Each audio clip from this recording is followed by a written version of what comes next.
1. The first major challenge, the Revolt of 1857. It was the morning of May 11, 1857. The city of Delhi had not yet woken up when a band of sepoys from Meerut, who had defied and killed the European officers the previous day, crossed the Jamuna, set the toll house on fire and marched to the Red Fort. They entered the Red Fort through the Rajghat Gate, followed by an excited crowd, to appeal to Bahadur Shah II, the Mughal emperor, a pensioner of the British East India Company, who possessed nothing but the name of the mighty Mughals, to become their leader, thus, give legitimacy to their cause. Bahadur Shah vacillated, as he was neither sure of the intentions of the sepoys nor of his own ability to play an effective role.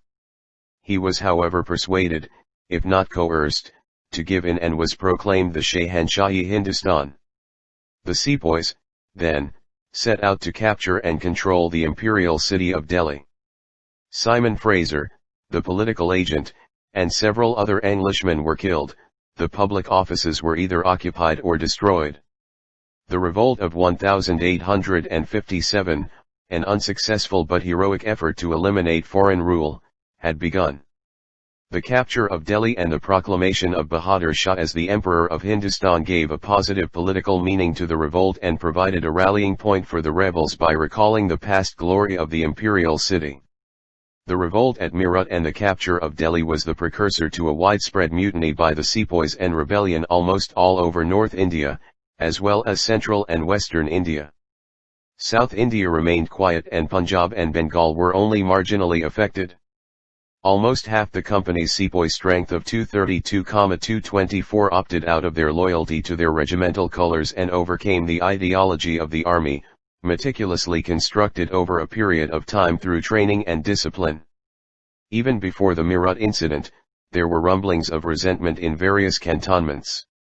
The 19th Native Infantry at Berhampur, which refused to use the newly introduced Enfield rifle, was disbanded in March 1857. A young sepoy of the 34th Native Infantry, Mangal Pandey, went a step further and fired at the sergeant major of his regiment. He was overpowered and executed, and his regiment too was disbanded. The 7th Audit Regiment, which defied its officers, met with a similar fate. Within a month of the capture of Delhi, the revolt spread to different parts of the country: Kanpur, Lucknow, Banaras, Allahabad, Bareilly, Jagdishpur, and Jhansi.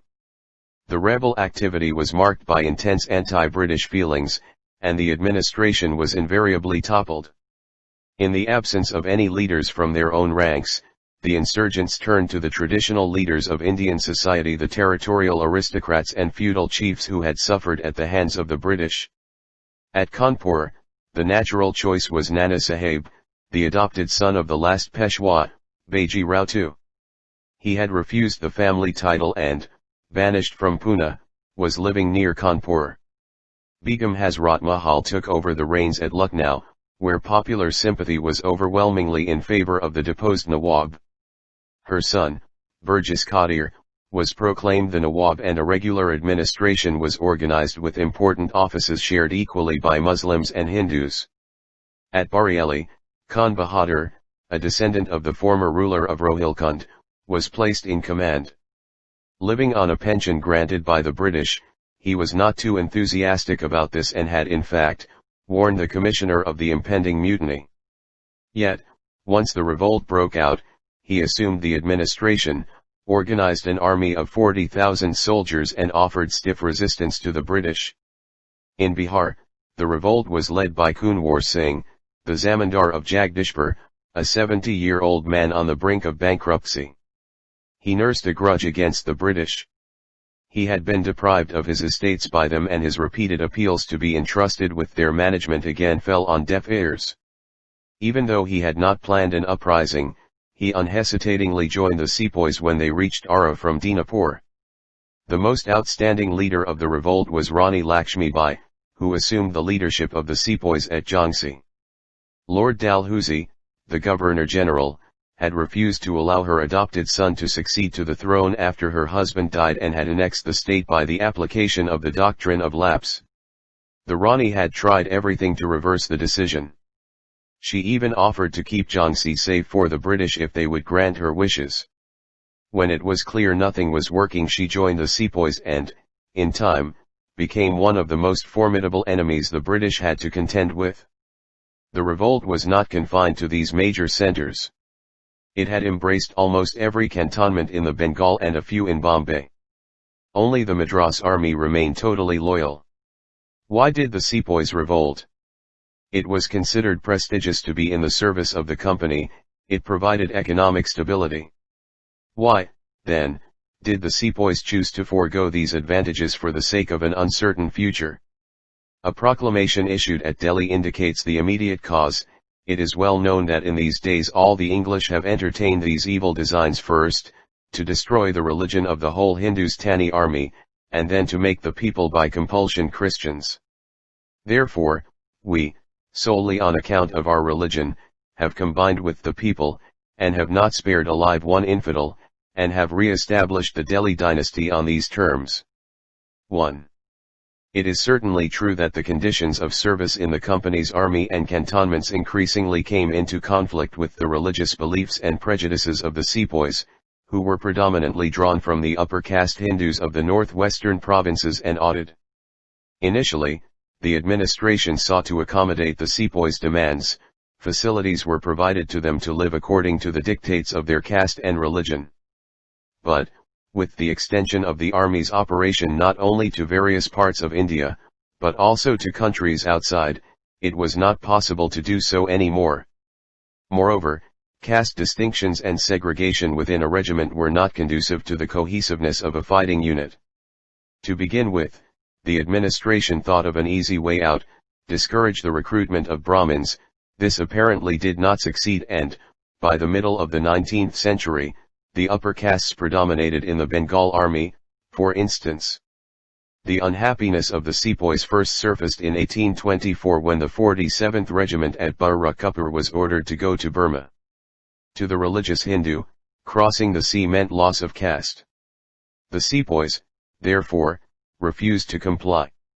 The regiment was disbanded and those who led the opposition were hanged. The religious sensibilities of the sepoys who participated in the Afghan war were more seriously affected. During the arduous and disastrous campaigns, the fleeing sepoys were forced to eat and drink whatever came their way.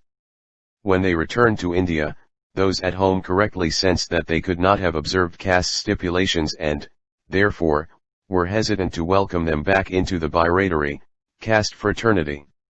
Sitaram, who had gone to Afghanistan, found himself an outcast not only in his village, but even in his own barracks. The prestige of being in the pay of the company was not enough to hold his position in society. Religion and caste proved to be more powerful. Point 2. The rumors about the government's secret designs to promote conversions to Christianity further exasperated the sepoys. The official missionary nexus gave credence to the rumor. In some cantonments, missionaries were permitted to preach openly, and their diatribe against other religions angered the sepoys. The reports about the mixing of bone dust in atta and the introduction of the Enfield rifle enhanced the sepoys' growing disaffection with the government. The cartridges of the new rifle had to be bitten off before loading, and the grease was reportedly made of beef and pig fat. The army administration did nothing to allay these fears, and the sepoys felt their religion was in real danger.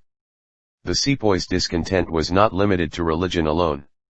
They were equally unhappy with their emoluments. A sepoy in the infantry got 7 rupees a month. A sawar in the cavalry was paid 27 rupees, out of which he had to pay for his own uniform, food, and the upkeep of his mount, and he was ultimately left with only a rupee or two. What was more galling was the sense of deprivation compared to his British counterparts. He was made to feel a subordinate at every step and was discriminated against racially and in matters of promotion and privileges. Though he might give the signs of a military genius of Hyder, wrote T.R. Holmes, he knew that he could never attain the pay of an English subaltern, and that the rank to which he might attain, after 30 years of faithful service, would not protect him from the insolent dictation of an ensign fresh from England. 3. The discontent of the sepoys was not limited to matters military. They reflected the general disenchantment with and opposition to British rule. The sepoy, in fact, was a peasant in uniform, whose consciousness was not divorced from that of the rural population. A military officer had warned Dalhousie about the possible consequences of his policies. Your army is derived from the peasantry of the country who have rights, and if those rights are infringed upon, you will no longer have to depend on the fidelity of the army.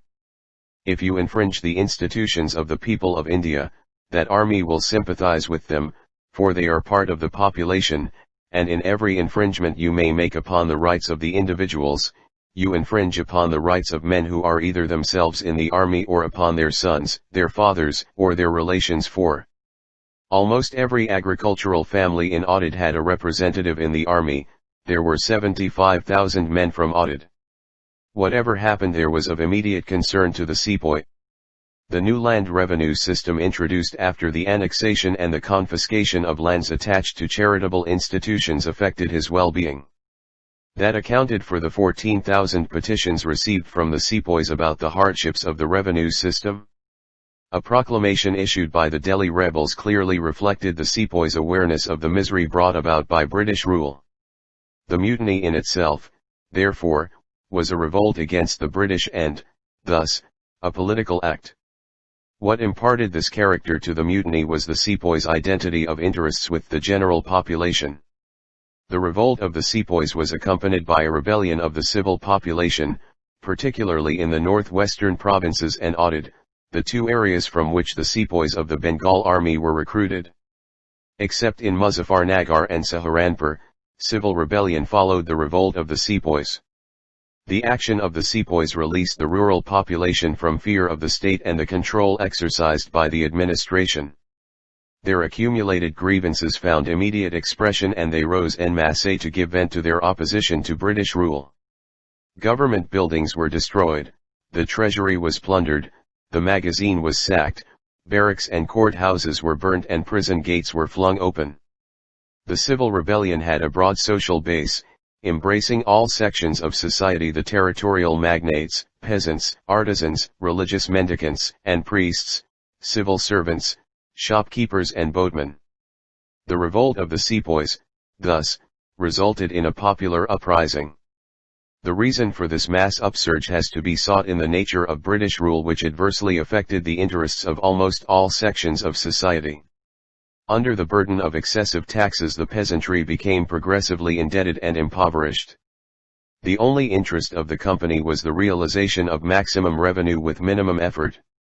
Consequently, settlements were hurriedly undertaken, of 10 without any regard for the resources of the land.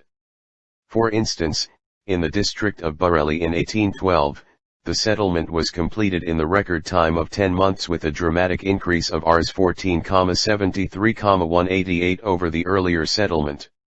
Delighted by this increase, the government congratulated the officers for their zeal, ability, and indefatigable labor. It did not occur to the authorities that such a sharp and sudden increase would have disastrous consequences on the cultivators. Naturally, the revenue could not be collected without coercion and torture. In Rohilkhand there were as many as 237,388 coercive collections during 1848–56. Whatever the conditions, the government was keen on collecting revenue. Even in very adverse circumstances, remissions were rarely granted. A collector who repeatedly reported his inability to realize revenue from an estate, as only grass was grown there, was told that grass was a very good produce and it should be sold for collecting revenue. 5. The traditional landed aristocracy suffered no less. In Oudh, which was a storm center of the revolt, the talukdars lost all their power and privileges. About 21,000 talukdars whose estates were confiscated suddenly found themselves without a source of income, unable to work, ashamed to beg, condemned to penury. These dispossessed talukdars, smarting under the humiliation heaped on them, seized the opportunity presented by the sepoy revolt to oppose the British and regain what they had lost. British rule also meant misery to the artisans and handicraftsmen. The annexation of Indian states by the company cut off their major source of patronage. Added to this, British policy discouraged Indian handicrafts and promoted British goods. The highly skilled Indian craftsmen were deprived of their source of income and were forced to look for alternate sources of employment that hardly existed, as the destruction of Indian handicrafts was not accompanied by the development of modern industries. The reforming zeal of British officials under the influence of utilitarianism had aroused considerable suspicion, resentment, and opposition. The Orthodox Hindus and Muslims feared that through social legislation the British were trying to destroy their religion and culture. Moreover, they believed that legislation was undertaken to aid the missionaries in their quest for evangelization. The Orthodox and the religious, therefore, arrayed against the British. Several proclamations of the rebels expressed this cultural concern in no uncertain terms. The coalition of the revolt of the sepoys and that of the civil population made the 1857 movement an unprecedented popular upsurge. Was it an organized and methodically planned revolt or a spontaneous insurrection? In the absence of any reliable account left behind by the rebels, it is difficult to be certain. The attitude and activities of the leaders hardly suggest any planning or conspiracy on their part, and if at all it existed, it was at an embryonic stage. When the sepoys arrived from Meerut, Bahadur Shah seems to have been taken by surprise and promptly conveyed the news to the lieutenant governor at Agra. So did Rani Laxmi Bai of Jhansi, who took quite some time before openly joining the rebels. Whether Nana Sahib and Maulvi Ahmad Shah of Faizabad had established links with various cantonments and were instrumental in instigating revolt is yet to be proved beyond doubt. Similarly, the message conveyed by the circulation of chapattis and lotus flowers is also uncertain. The only positive factor is that within a month of the Meerut incident the revolt became quite widespread. Even if there was no planning and organization before the revolt, it was important that it was done, once it started. Immediately after the capture of Delhi, a letter was addressed to the rulers of all the neighboring states and of Rajasthan soliciting their support and inviting them to participate. In Delhi, a court of administrators was established which was responsible for all matters of state. The court consisted of 10 members, 6 from the army and 4 from the civilian departments. All decisions were taken by a majority vote. The court conducted the affairs of the state in the name of the emperor. The government at Delhi, wrote a British official, seems to have been a sort of constitutional militocracy.